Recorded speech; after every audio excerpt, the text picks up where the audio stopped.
Center for the Ethiopian Educational Information and Communication Technology presents Educational Satellite Television Programs.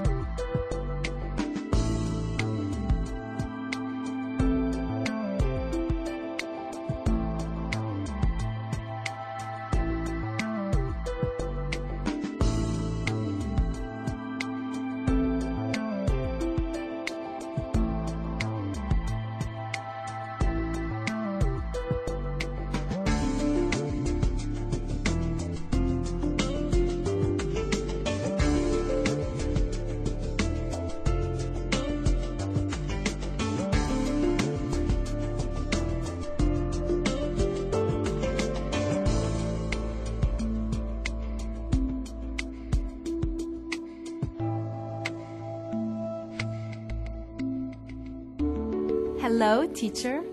Hello, students. Welcome to today's lesson on the necessity of a democratic system. This is our second lesson on this subject.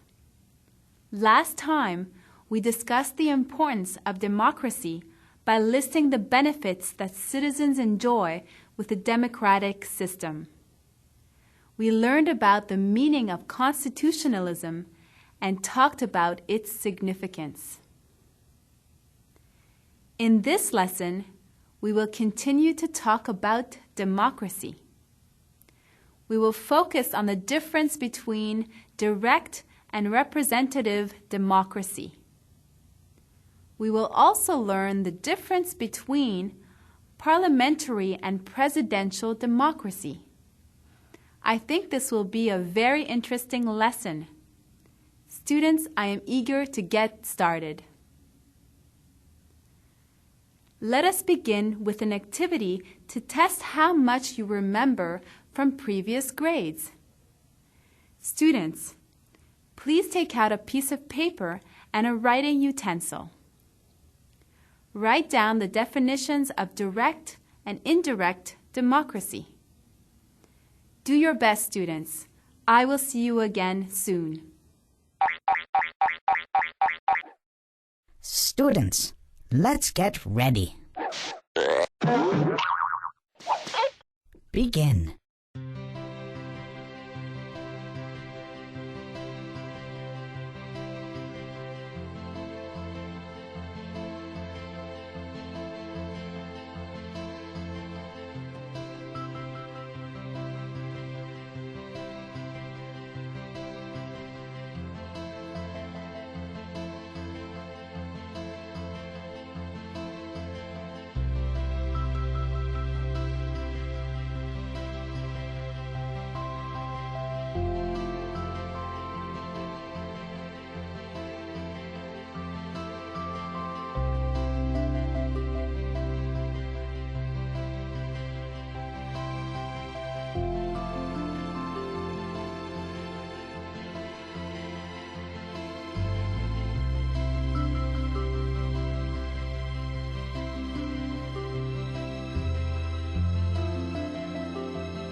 Time's up. Let's get back to our lesson. Well done, everyone. I hope you were able to remember the difference between direct and indirect democracy. Direct democracy means that citizens participate directly by attending meetings and proposing laws. It was a form of governance used in ancient Greece. This system works in smaller communities. It is less effective in large communities because the more people there are, the more difficult it is to have a meeting where all citizens attend. Indirect democracy means that the people elect officials to represent them. These representatives propose laws and make decisions on behalf of the communities that have voted them in. Indirect democracy is sometimes called representative democracy. Let us now move on to discuss the difference between a parliamentary democracy and a presidential democracy.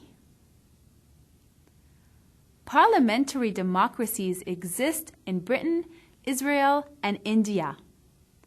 Presidential democracies exist in the United States and Russia.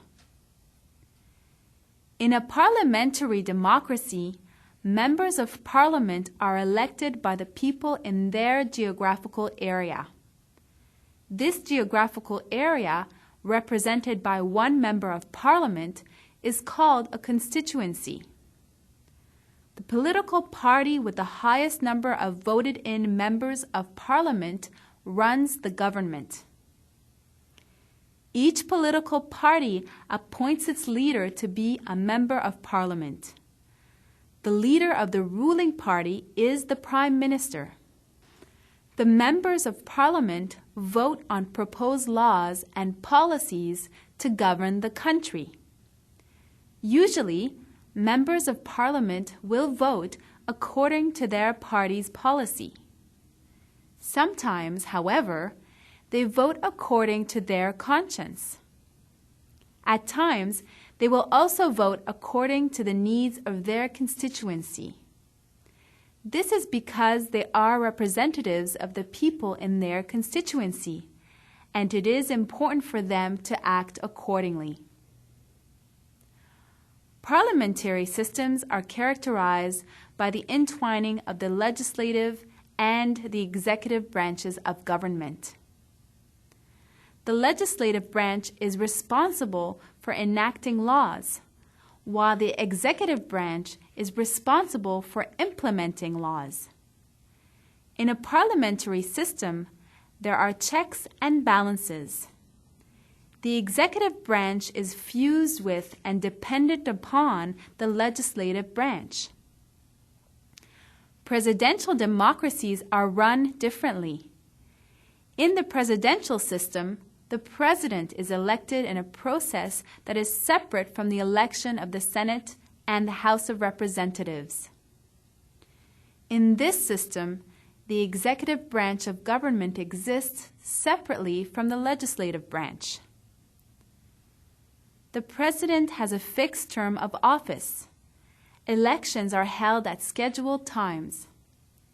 The president does not propose bills, but has the power to veto acts of the legislature. In a presidential system, there are three main branches of government. First, there is the executive branch. The president is the head of the executive branch. Second, there is the legislative branch, which is formed of the House of Representatives. It protects the people's interests. The Senate is also part of the legislative branch, and it represents the state's interests. Third, there is the judicial branch, which is made up of the judges in the Supreme Court. Students, what is the most striking difference between the parliamentary and presidential systems of democracy? Students, let's get ready. Begin.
Time's up. Let's get back to our lesson. Hello again. The chief difference exists in the election of the chief executive. In parliamentary systems, the chief executive is chosen by the legislature, not the people. In the presidential system, the president is elected independently of the legislature, and the people vote for the president directly. Well done, students. Now, let us take a few minutes to evaluate the two systems we have discussed. Working with a partner, make a list of the benefits and drawbacks of each system. Students, let's get ready. Begin.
Time's up.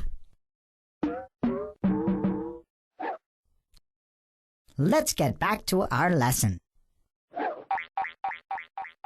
Good work, students. In the parliamentary system, the fusion of legislative and executive branches can lead to more discipline among political party members.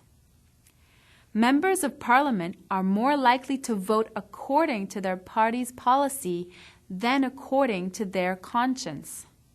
The presidential system is less disciplined, and members of legislature are free to vote according to their conscience. Students, this is the end of our lesson. Today we have learned about the differences between parliamentary and presidential democracies.